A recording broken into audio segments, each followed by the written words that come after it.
Justificados por la fe. Un estudio sobre la epístola a los Romanos. Lección 2, parte 3. Los judíos son pecadores. Romanos capítulo 2, versículos 17 a 24 dice: Ahora bien, tú te llamas judío, confías en la ley y te enorgulleces de tu Dios. Conoces la voluntad de Dios y juzgas lo que es mejor porque la ley así te lo ha enseñado. Estás convencido de que eres guía de los ciegos y luz de los que están en tinieblas, instructor de los ignorantes y maestro de niños, y que tienes en la ley la clave del conocimiento y de la verdad. Pues bien, tú que enseñas a otros, ¿no te enseñas a ti mismo? Tú que predicas que no se debe robar, ¿robas? Tú que dices que no se debe cometer adulterio, ¿adulteras? Tú que detestas a los ídolos, ¿robas en el templo? Tú que te sientes orgulloso de la ley, ¿deshonras a Dios quebrantando la ley? Porque, como está escrito, por causa de ustedes, el nombre de Dios es blasfemado entre los paganos. Pablo había señalado claramente que la actividad sexual de los gentiles y otros malos comportamientos de ellos eran pecados.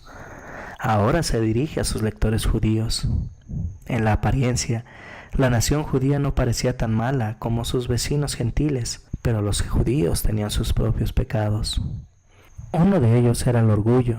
Dios había elegido a los judíos como el pueblo en que había de nacer el Salvador, y les dio reglas especiales para mantenerlos separados de las otras naciones. Como eran una nación especial, los judíos rápidamente llegaron a creer que eran mejores que los demás. Pablo les dice: te llamas judío y estás orgulloso de tu Dios, pero ellos no se daban cuenta de que, por causa de sus pecados, en realidad, de ninguna manera estaban cerca de su Dios santo. Un segundo pecado muy común entre los judíos era la hipocresía. Ellos les decían a las otras personas lo que no se debía hacer, pero luego ellos hacían las mismas cosas. Por ejemplo, les decían a los demás que no se debe de robar, pero después ellos mismos robaban. De esa manera deshonraban el nombre de Dios.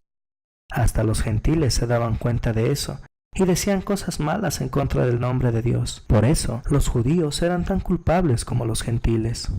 Romanos capítulo 2, versículos 25 a 29 dice: es verdad que, si obedeces a la ley, la circuncisión es provechosa, pero si la desobedeces, será como si no estuviera circuncidado.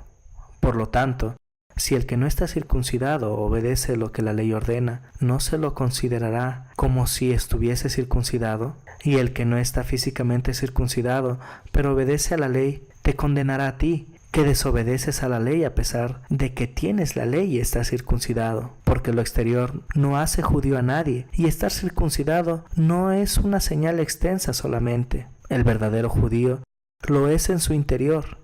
Y la circuncisión no es la literal, sino la espiritual, la del corazón. El que es judío, de esta manera es aprobado, no por los hombres, sino por Dios. Como Dios había escogido a la nación judía como el pueblo del cual había de nacer Jesús, el Salvador prometido, hizo un pacto especial con ellos. Por haber sido circuncidado, un judío declaraba que estaba de acuerdo con el pacto que Dios había hecho con su pueblo. Sin embargo, si los judíos circuncisos no hacían lo que les exigía el pacto que Dios había hecho con ellos, en realidad estaban negando el valor de la circuncisión. Por el contrario, si un gentil incircunciso aceptaba por la fe el pacto de Dios que le prometía a él un Salvador, era aceptable delante de Dios, incluso sin haber sido circuncidado. Pablo explica que la circuncisión es algo externo y que lo que es de vital importancia es algo que hay dentro de la persona, la fe que hay en el corazón.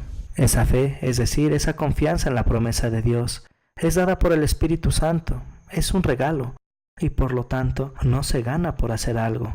Esa fe tiene la aprobación de Dios. Romanos capítulo 3 versículos 1 al 4 nos dice: entonces, ¿qué ventaja tiene el judío? ¿De qué sirve la circuncisión? De mucho, y por muchas razones. En primer lugar, a los judíos se les confió la palabra de Dios, pero entonces, si algunos de ellos no fueron fieles, ¿su falta de fe anulará la fidelidad de Dios? De ninguna manera. Dios es siempre veraz, aunque todo hombre sea mentiroso, como está escrito, para que seas justificado en tus palabras y salgas airoso cuando seas juzgado. Si no solo los judíos circuncidados, sino también los gentiles no circuncidados pueden ser salvos por la fe en el Salvador prometido. ¿Tienen alguna ventaja los judíos por ser el pueblo especial que estaba bajo el pacto de Dios? Pablo dice: sí la hay. Dios, por medio de Moisés y de los profetas, le dio al pueblo escogido su palabra escrita en el Antiguo Testamento. Ha habido y siempre habrá algunos que no aceptan la palabra de Dios. ¿Puede hacer esto menos confiable a Dios? Pablo dice, claro que no. El salmista tiene razón cuando dice que Dios es justo en todo lo que hace.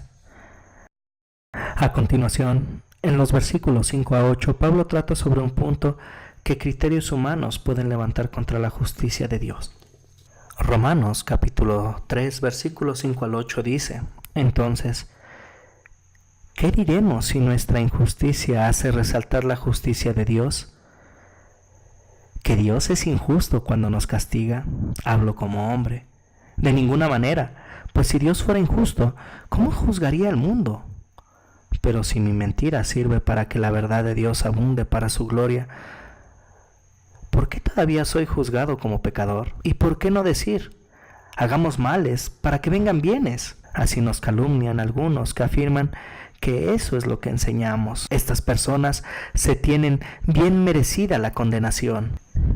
La lógica humana dice, cuando a los pecadores se les muestra que están en el error, la santidad de Dios aparece de la manera más clara, y eso es un beneficio para Dios. ¿Debería Él castigar al pecador por eso? Pablo continúa con la mención de otra sugerencia muy equivocada, de la que algunos falsos maestros lo están acusando a Él.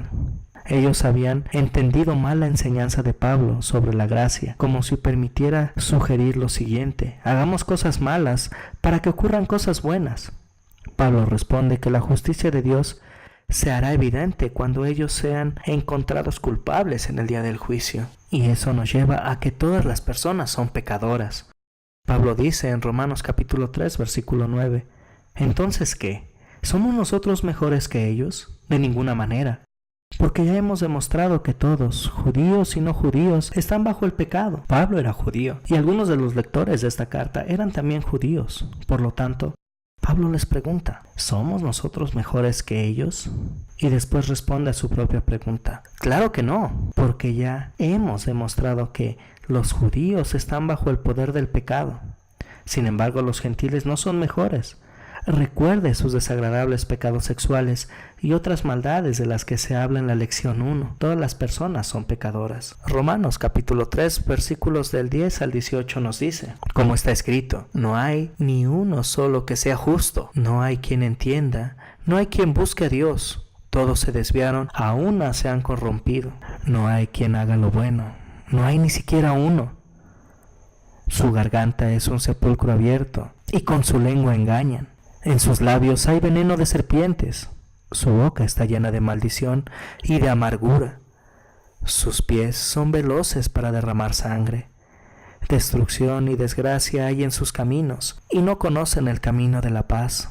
No hay temor de Dios delante de sus ojos. Desde la caída de Adán y Eva en el pecado, cada uno de sus descendientes ha sido infectado con el pecado. Pablo dice 6 veces en los versículos del 12 al 10 que nadie es aceptable delante de Dios. En el versículo 12 dice 2 veces que todos se han vuelto malos. Esto está respaldado por los muchos pasajes que cita la Escritura, en especial en los Salmos. Romanos capítulo 3 versículos 19 al 20 dice, pero sabemos que todo lo que dice la ley se lo dice a los que están bajo la ley, para que todos callen y caigan bajo el juicio de Dios, ya que nadie será justificado delante de Dios por hacer las cosas que la ley exige, pues la ley sirve para reconocer el pecado. La ley es la parte de la palabra de Dios que nos dice lo que un Dios santo exige de nosotros.